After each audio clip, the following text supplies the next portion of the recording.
Halo pemirsa, apa kabar? Senang sekali saya Imam Asyari bisa kembali hadir di hadapan Anda dengan beragam informasi inspiratif dan juga kesehatan pemirsa untuk Anda dan juga keluarga. Inilah dia Bincang Sehati.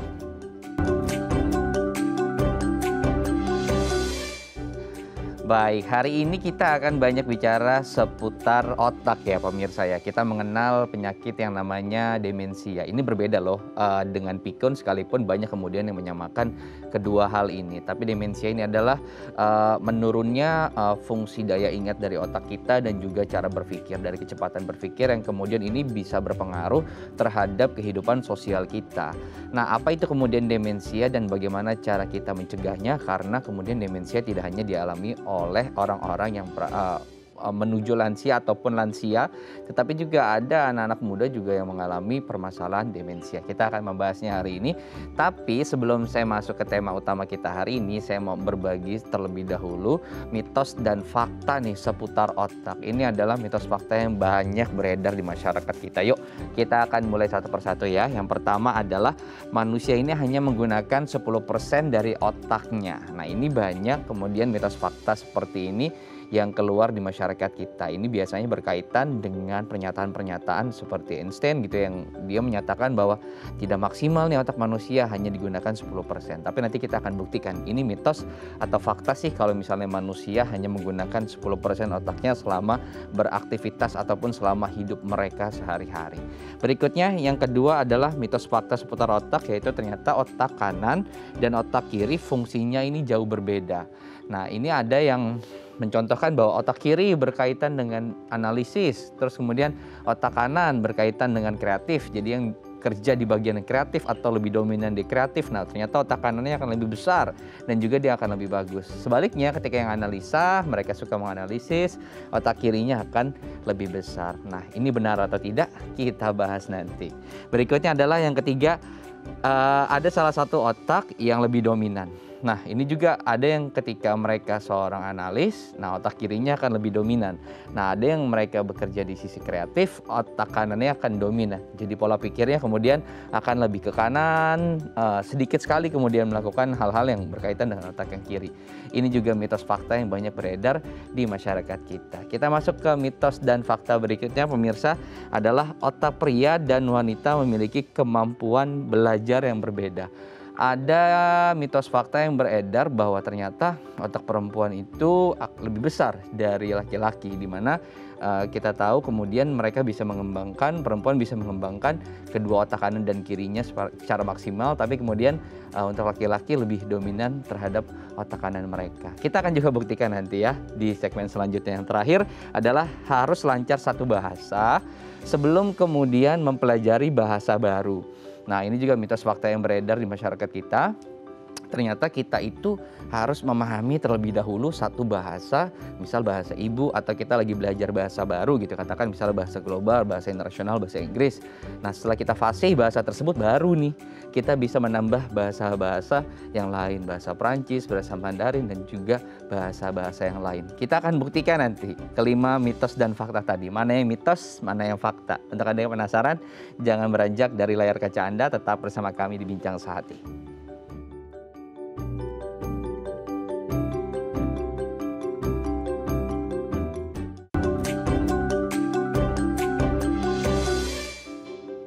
Baik, Anda masih bersama kami di Bincang Sehati. Di segmen sebelumnya saya sudah membacakan beberapa mitos dan fakta seputar otak manusia. Nah, ini informasi mitos fakta yang banyak beredar di masyarakat.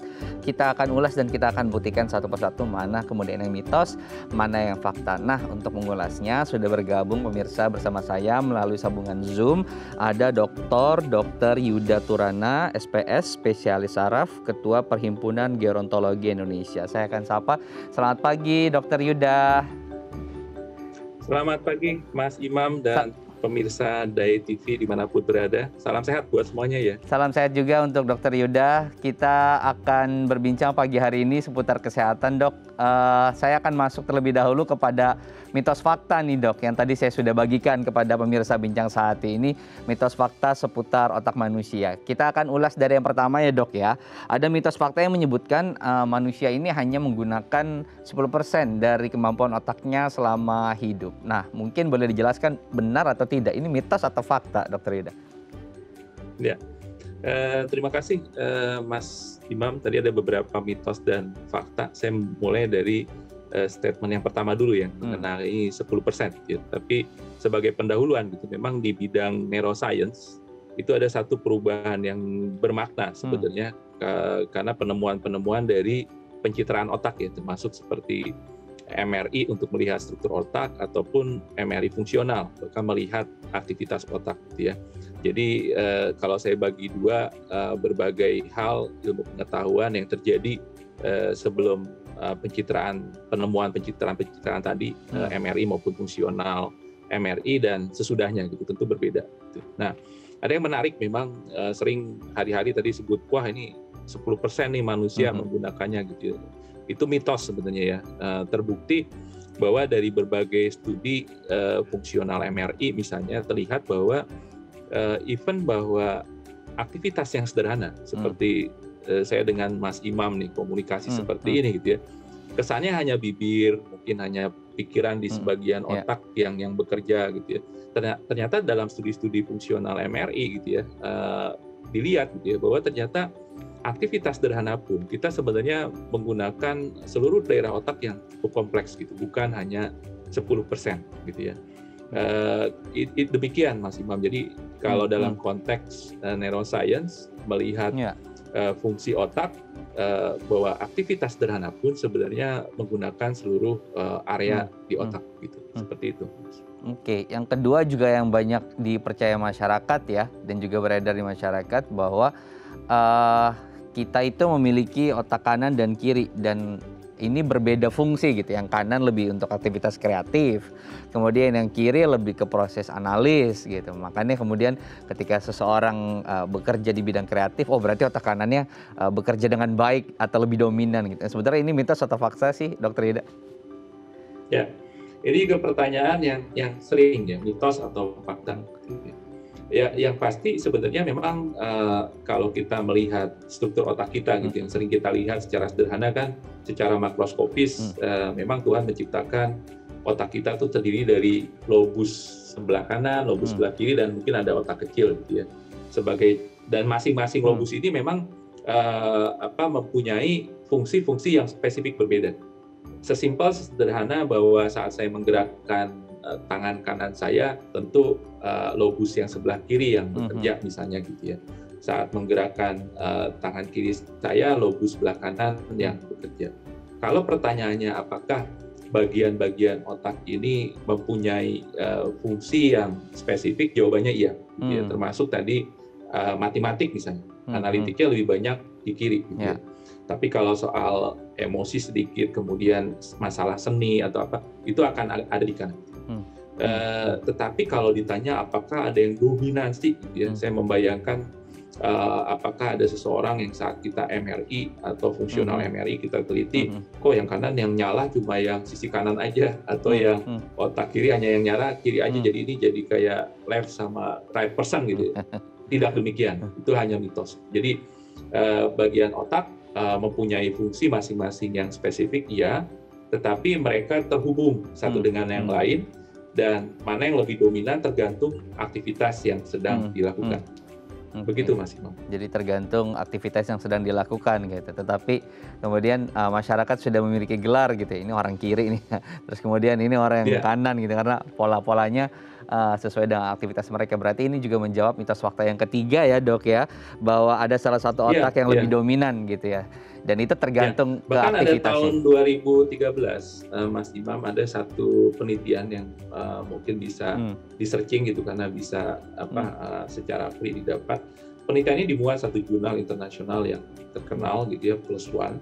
Nah di sana digambarkan penelitiannya cukup besar, masalahnya ada sekitar 1.000 orang lebih begitu ya, antara usia sampai 30 tahunan, dari usia 7 tahun, dilihat gitu ya. Yang kalau kita bayangkan kan, kalau konsep kita kan, ini orang kanan nih, ini orang kiri gitu ya.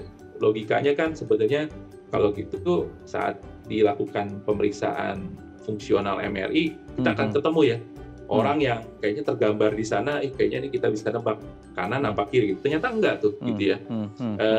Enggak ada sesuatu yang berbeda bermakna di sana. Itu membuktikan juga bahwa tidak ada yang disebut dengan dominansi gitu. Itu Mas.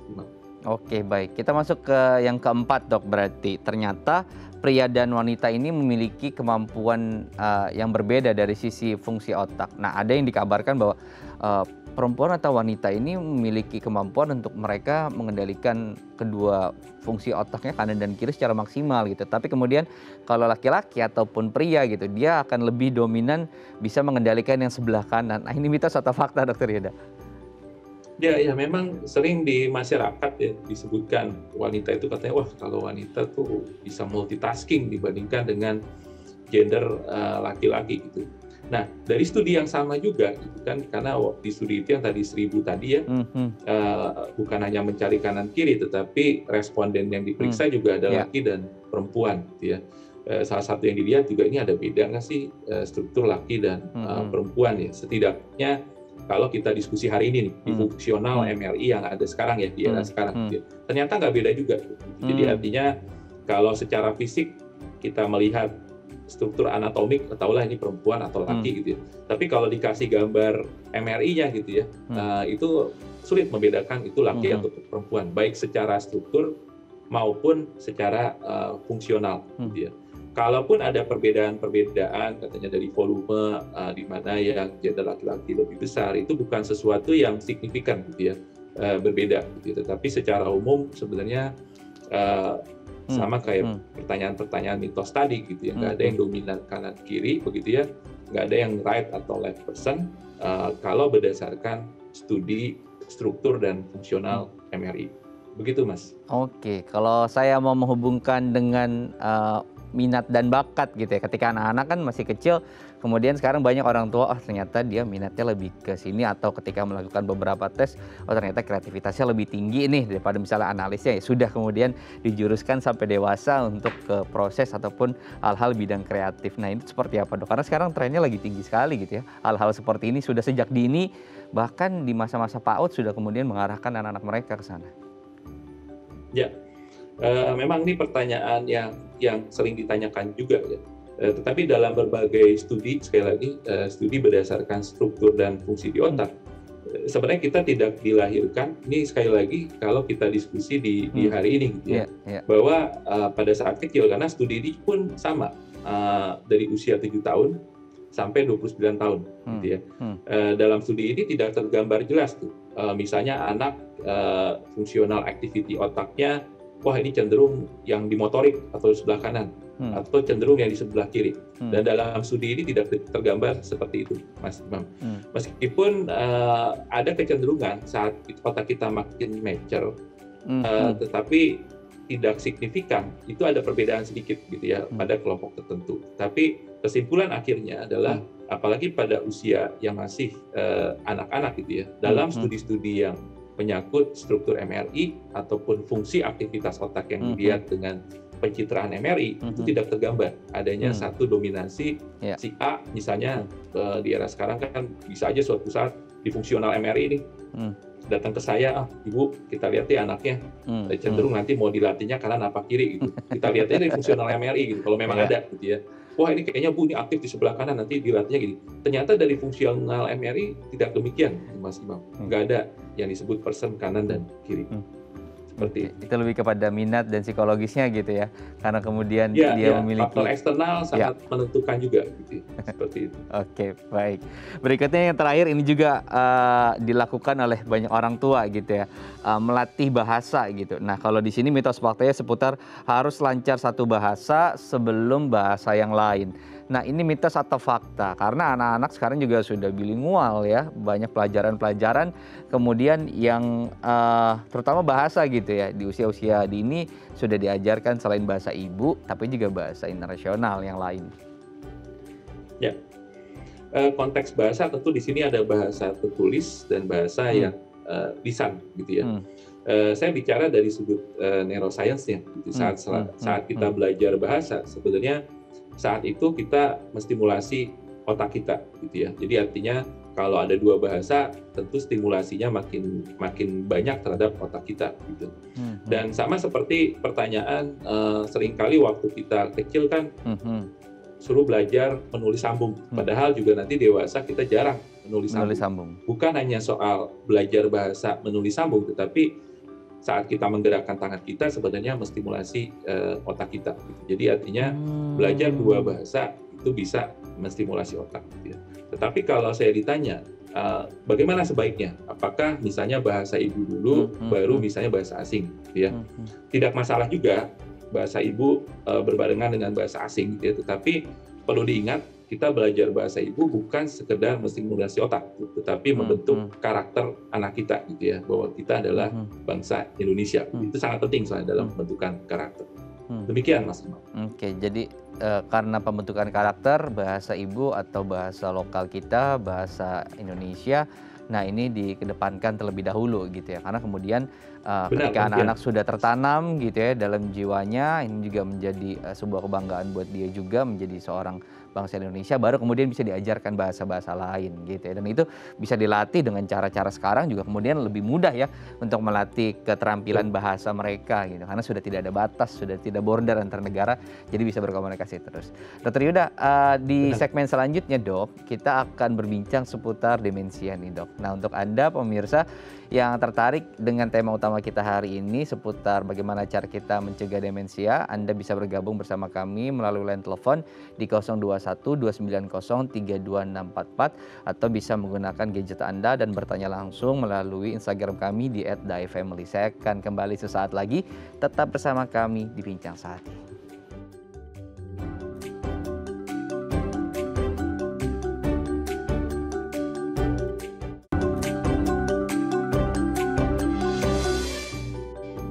Terima kasih Anda masih bersama kami di Bincang Sehati. Di segmen sebelumnya, saya dan juga Dr. Yuda sudah banyak mengulas mitos fakta seputar otak manusia. Nah, di segmen kali ini kita akan masuk ke tema utama kita, bagaimana cara kita melakukan pencegahan dini terhadap demensia. Ini berbeda ya dengan pikun ya pemirsa ya, sekali lagi.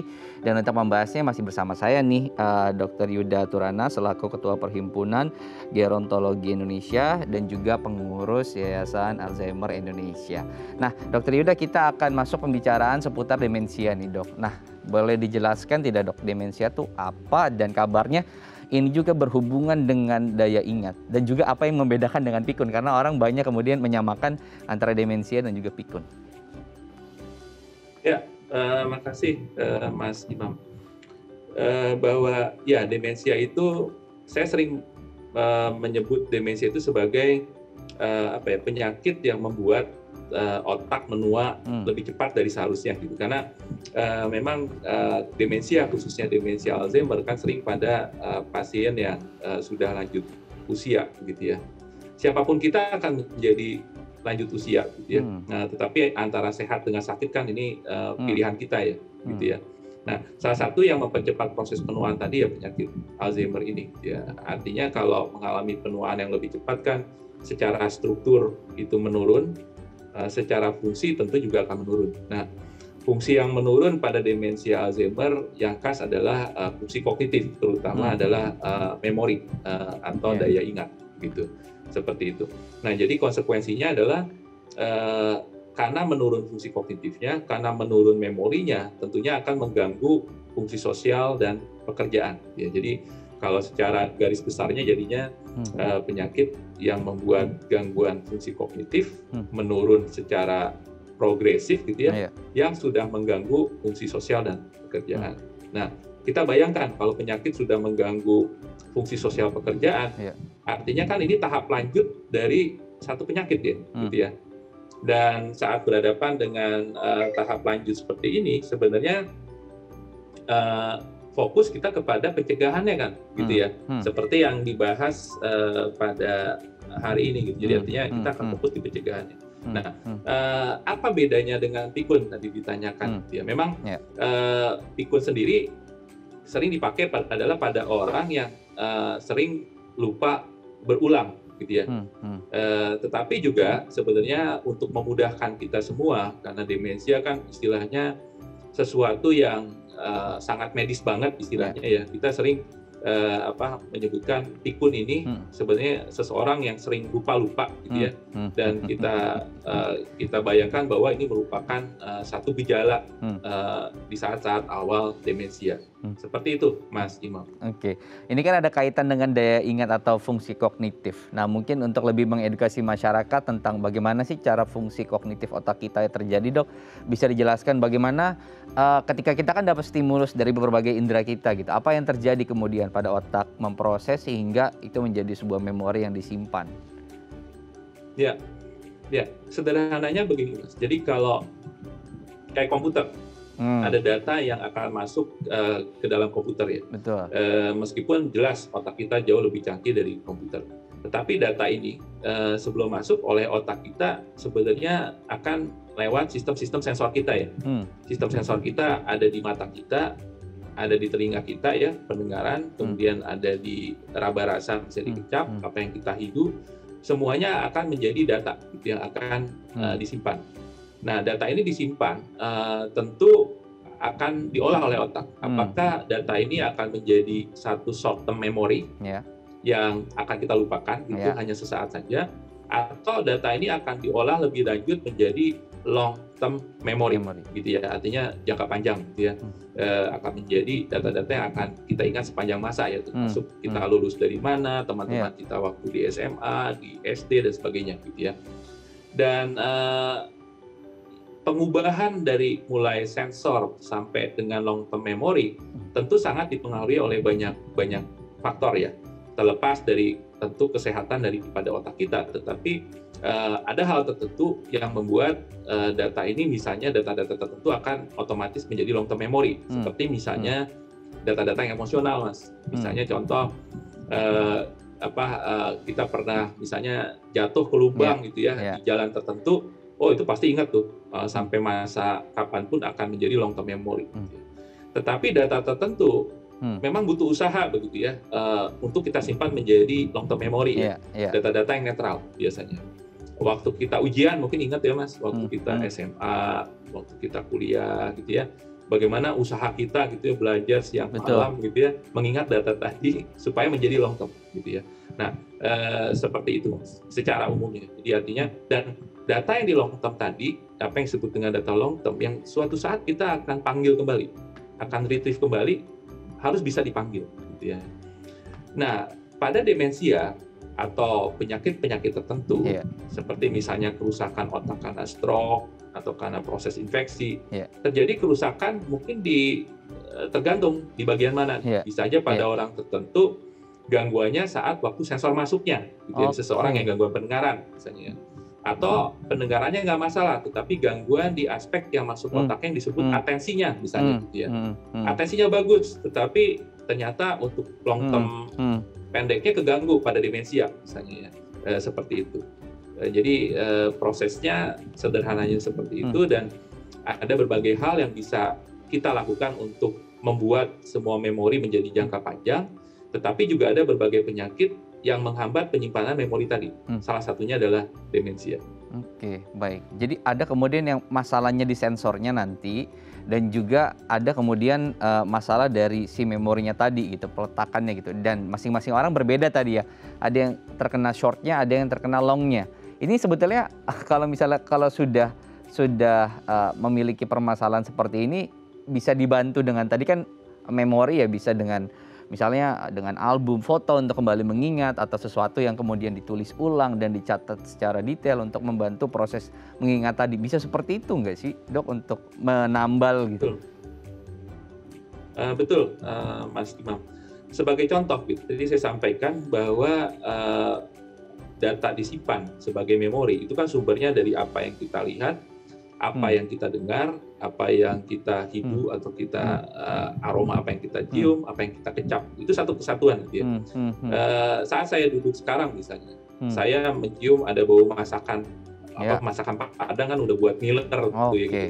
Tetapi saat mencium tadi, saya sudah membayangkan sebenarnya mungkin cerita masa lalu orang tua saya lagi sedang memasak gitu ya. Jadi semakin data yang jadi bukan sekedar bau masakannya, tetapi waktu kita kecil ada bau masakan, kemudian ada seorang ibu memasak, dari visual itu menjadi memori, dari yang kita hidup, kita cium juga jadi memori. Atau saat kita mendengarkan musik, gitu ya. Musik bukan sekedar pendengaran, tapi kalau musik itu terkait dengan satu peristiwa tertentu, misalnya di satu peristiwa yang memori yang sangat manis kita ingat, gitu ya. Musik itu menjadi satu kesatuan. Saat kita dengar musik, tiba-tiba imajinatifnya visualisasi langsung kita keluar. tergambar lagi satu peristiwa. Betul, demikian. Jadi semakin banyak fungsi sensorik yang kita gunakan, tentunya itu semakin akan teringat. Dan untuk satu sensorik yang sama, misalnya contoh, penglihatan. Kita menulis itu penglihatan. Tetapi kalau kita menulis dengan warna yang sama, hanya hitam, dibandingkan dengan kita kasih warna-warni gitu ya, dengan gambar tertentu. Visual yang sama, tetapi ada unsur yang berbeda, warna yang berbeda, itu akan meningkatkan. Apalagi kalau ada unsur-unsur tambahan dari fungsi indera yang lain, gitu ya. Tentu kalau mendengarkan acara seperti DIY TV nih, ilmu pengetahuan hari ini, gitu ya, pendengaran akan digunakan, mendengarkan suara saya. Tapi juga ada visual ya, DIY TV kan gambarnya bagus-bagus nih. Nah, bayangkan visual terstimulasi, hearing, pendengaran terstimulasi, tentu akan lebih ingat dibandingkan dengan hanya membaca buku. Oke, jadi ada istilah yang namanya theater of mind. Gimana kemudian memori membantu untuk mengimajinasikan itu dengan trigger-trigger lain yang masuk seperti musik, aroma, dan lain sebagainya. Nah, permasalahannya ternyata demensia tidak hanya untuk orang-orang tua saja yang beresiko, tetapi juga seperti saya dan juga teman-teman yang muda lain juga memiliki resiko untuk terkena demensia. Nah, kita akan bahas nanti ya di segmen selanjutnya, Dok, bagaimana cara kita agar bisa mencegahnya. Faktor resikonya apa saja sih? Kita akan bahas nanti usai jeda. Jangan beranjak, tetap bersama kami di Bincang Sehati.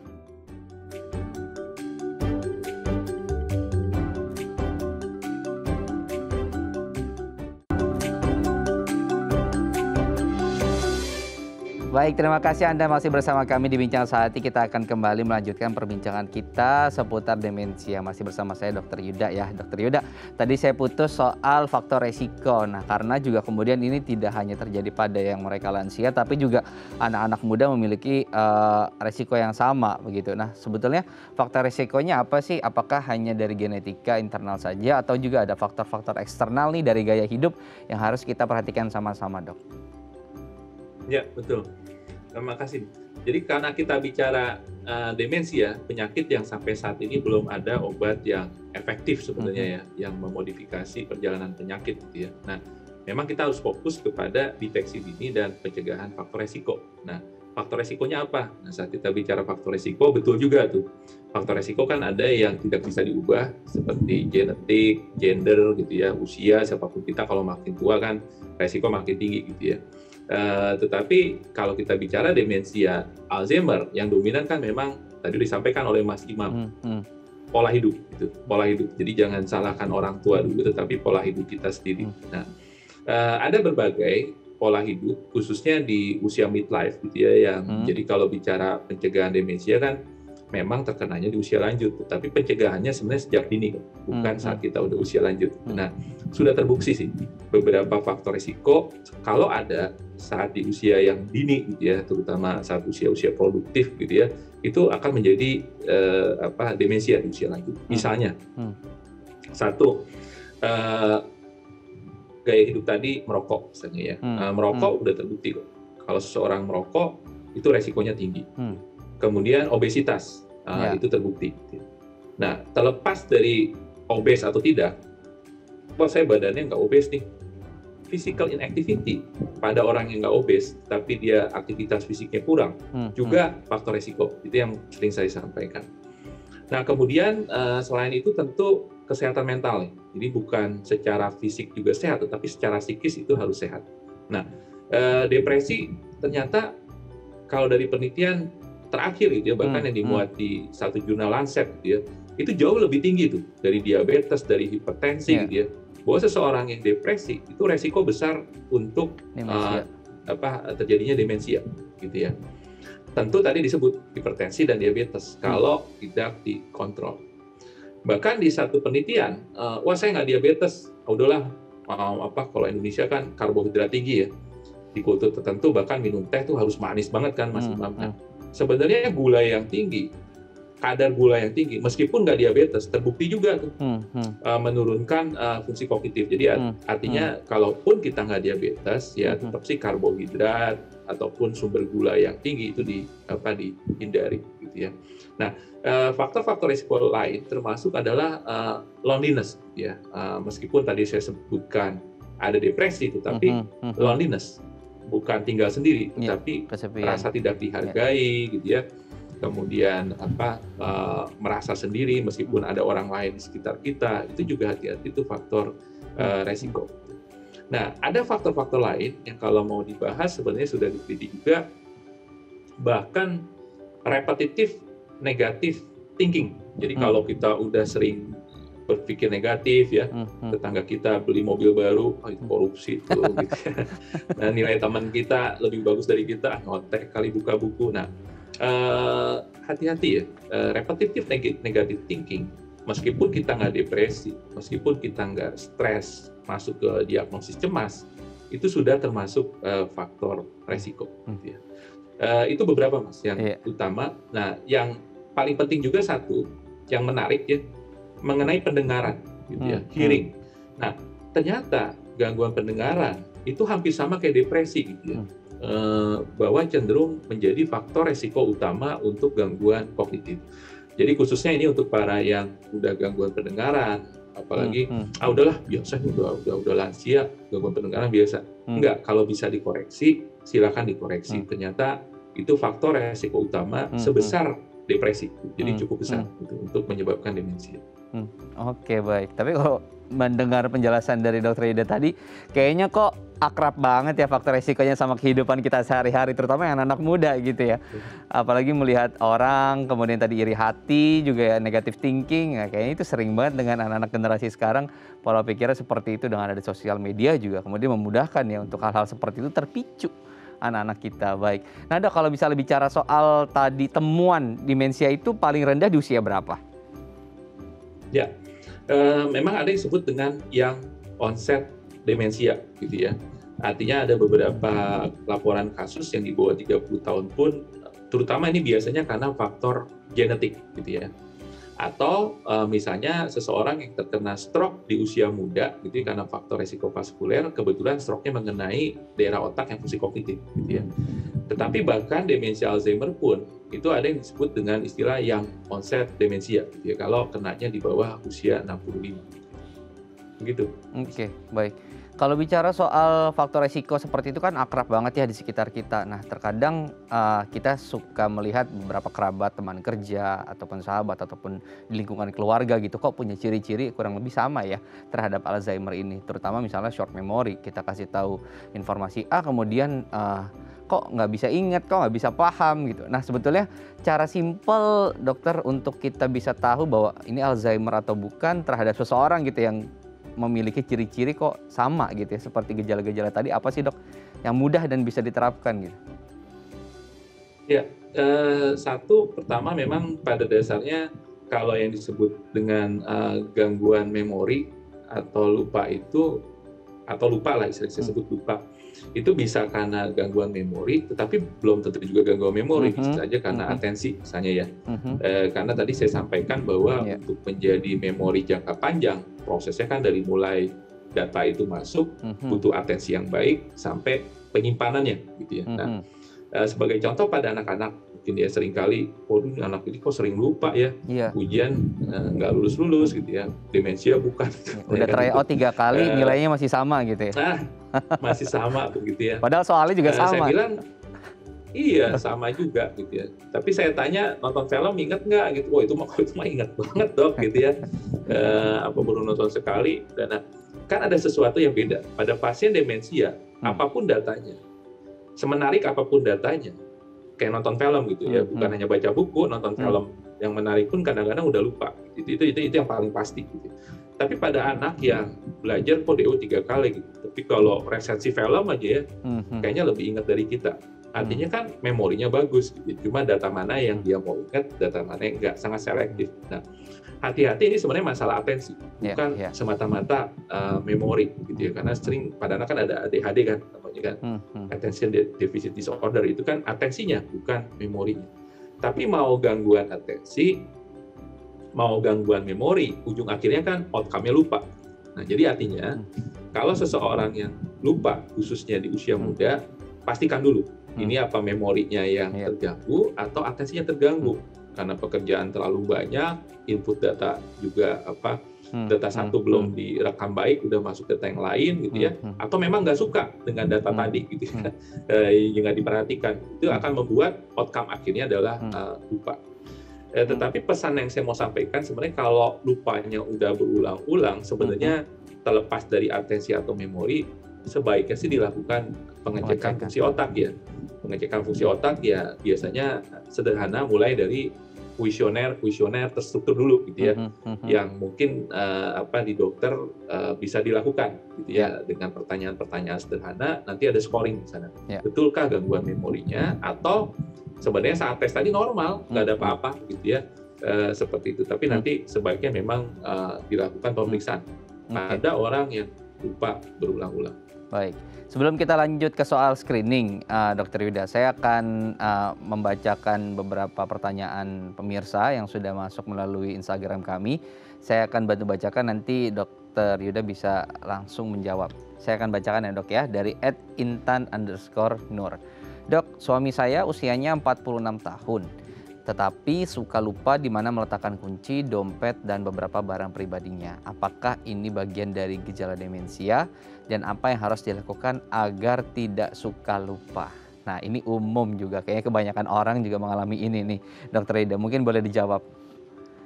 Ya, satu tadi menyambung pertanyaan Mas Imam. Apa tips harian kita mendeteksi ini ada satu gejala demensia? Ya. Selalu di setiap kuesioner, di kalimat pertama yang disebut itu penurunan fungsi. Jadi artinya dibandingkan dengan sebelumnya ada penurunan fungsinya. Ya. Kayak seperti pertanyaan ini, wah sering lupa naruh kunci, sejak kapan Bu? Gitu ya. Apakah emang bawaannya dari dulu, memang begitu ya, orang yang teledor, ataukah misalnya enggak dok, dalam setahun terakhir seperti ini gitu ya. Dulu mah nggak begitu, baru ingat banget.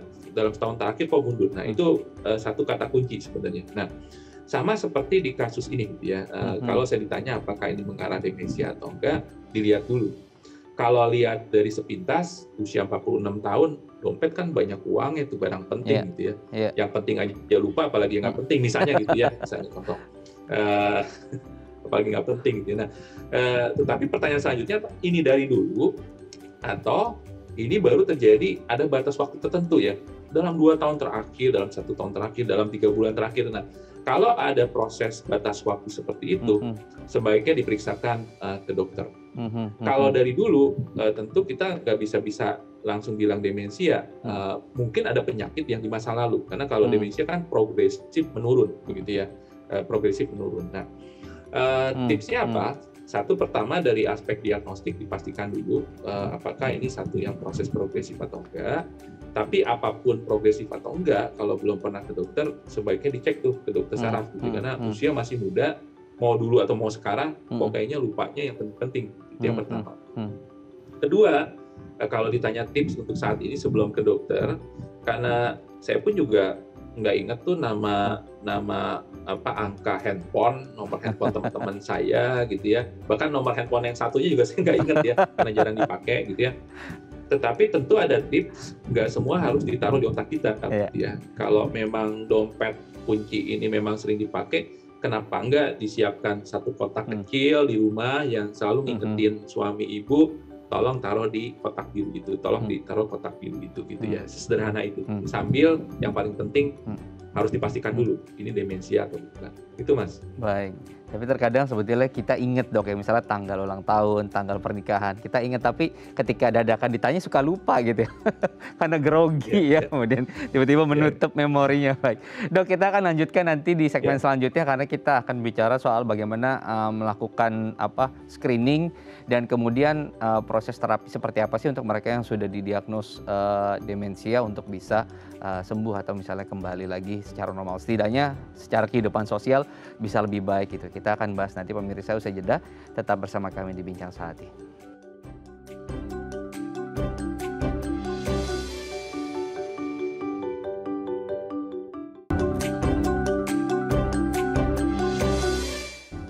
Terima kasih Anda masih bersama kami di Bincang Sehati. Kita akan kembali lagi melanjutkan perbincangan seputar demensia dan juga nanti kita akan berbagi tips ya bagaimana cara kemudian mencegah demensia ini sejak dini. Nah, saya akan lanjut lagi obrolan dengan Dr. Yuda. Dr. Yuda, kalau tadi bicara soal screening baru sampai kepada kuesioner pertanyaan terstruktur gitu ya.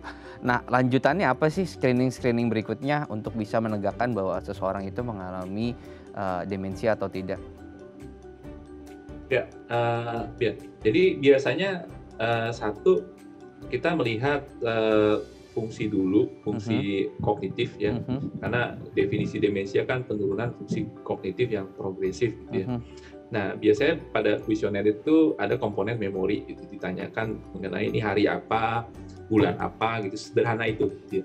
Kemudian juga menyebutkan beberapa kata, kemudian akan diulang kata itu gitu ya. Kemudian kita lihat skornya gitu berdasarkan usia dan tingkat pendidikan. Juga dilihat fungsi-fungsi kognitif lainnya gitu ya, karena fungsi kognitif kan nggak hanya memori ya, ada fungsi bahasa gitu ya, kemudian ada fungsi visuospasial gitu ya, tata ruang gitu ya, dan itu mewakili daerah-daerah otak yang spesifik begitu ya. Nah itu yang dites. Tentu pada kasus tertentu akan dilakukan pemeriksaan struktur yang berupa biasanya MRI sekali lagi pada kasus-kasus tertentu. Dan seorang dokter juga akan melakukan yang disebut dengan pencarian faktor resiko. Pencarian faktor resiko ini termasuk salah satunya adalah pemeriksaan lab darah, ya apakah selain tentunya diukur ada hipertensi atau enggak. Kemudian kan nggak ada keluhan belum tentu diabetes juga, diabetes bisa tanpa keluhan kan. Nah, jadi harus diperiksa cek gula darah, kemudian faktor resiko metabolik lainnya begitu ya, seperti misalnya adanya hormon tiroid yang rendah gitu ya, atau garam yang rendah, itu dicek semua gitu.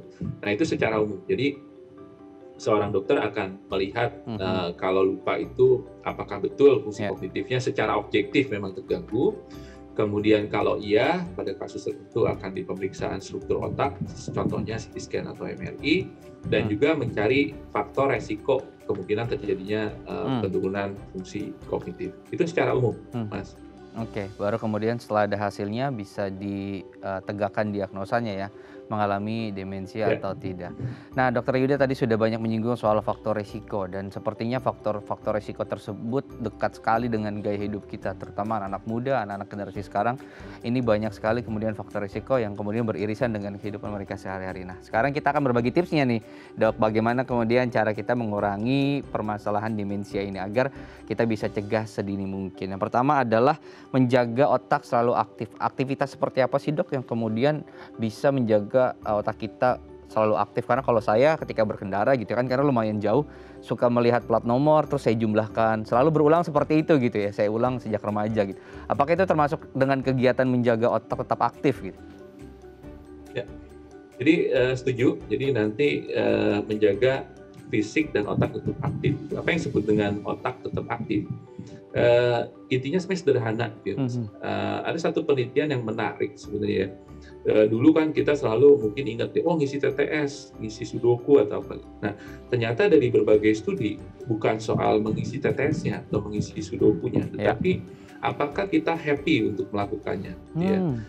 Jadi kalau pada studi tersebut, kalau kita melakukan meskipun kita anggap mengisi TTS tersebut udah menstimulasi, tapi kalau nggak happy ternyata menurun tuh tetap fungsi kognitifnya. Jadi lakukan sesuatu apapun itu gitu ya dengan rasa senang, dengan happy gitu ya. TTS bermanfaat, bermanfaat, asal happy melakukannya gitu ya. Kemudian membaca bermanfaat, tentu bermanfaat, harus happy melakukannya gitu ya. Jadi harus ada kata happy-nya gitu ya. Termasuk juga sebenarnya yang disebut dengan aktivitas otak, termasuk aktivitas sosial. Misalnya kita ngobrol begini ya, saya happy, kemudian Mas Imam happy gitu, ngobrol gitu ya, silaturahmi begitu ya, kontak sosial, berkomunikasi, itu pun juga salah satu stimulasi otak gitu ya, seperti itu. Arisan gitu, mudah-mudahan nanti pandemi berakhir, kumpul arisan, kita cerita antara satu dengan yang lain, itu pun juga termasuk stimulasi otak gitu. Oke, asal kita happy menjalaninya, itu menjadi kata kunci terakhirnya. Baik, kemudian ternyata alkohol juga berpengaruh ya, Dokter Yuda ya? Iya. Memang kalau kita baca alkohol ini unik nih. Katanya kalau 1 sloki per hari malah bermanfaat gitu ya. Tetapi sebenarnya begini, kalau untuk alkohol mungkin bukan berarti yang belum minum alkohol, enggak. Ada beberapa studi kalau kita udah ada gangguan kognitif yang ringan gitu ya. Kalau kita minum alkohol itu memburuk malah gitu ya. Jadi artinya sebenarnya untuk khusus alkohol, oke lah kalau yang sudah minum misalnya ya jangan berlebih lah, sedikit-sedikit oke. Tetapi kalau yang belum minum ya jangan gitu ya. Karena biar bagaimanapun kalau dari sudut kognitif mungkin bermanfaat, tetapi bukan berarti nggak lepas dari efek samping kan gitu ya. Jadi untuk alkohol mungkin itu penjelasannya. Oke, baik. Dokter Yuda, lengkap sekali penjelasan kita hari ini dari kemudian faktor resiko dan juga tadi tips gitu ya. Nah, ini juga bisa diterapkan nih oleh masyarakat karena kemudian hal-hal seperti ini faktor resikonya juga banyak terjadi di sekitar kita pemirsa.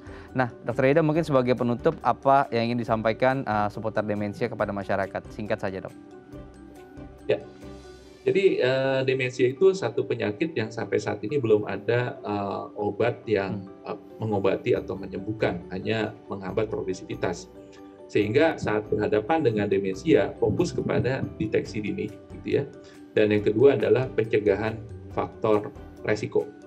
Dan tentunya perbanyak faktor protektif. Perbanyak faktor protektif itu dengan pola hidup sehat, ya. Sehat secara psikis dan sehat secara fisik. Salah satunya adalah banyak aktif bergerak dan berolahraga. Itu Mas yang bisa saya sampaikan. Terima kasih Dokter Yuda, semoga bermanfaat, salam sehat, selamat menjalani aktivitas kembali, salam untuk teman-teman sejawat lainnya. Ya pemirsa, itu tadi pembahasan kita seputar demensia. Untuk Anda pemirsa yang memiliki kritik dan saran, Anda bisa menghubungi kami di 0889-8100-5000 atau bisa melalui Instagram kami di @daifamily. Saya Muhammad Syarif pamit mewakili seluruh kerabat kerja yang bertugas. Jangan lupa untuk selalu menerapkan protokol kesehatan dimanapun Anda berada. Sampai jumpa.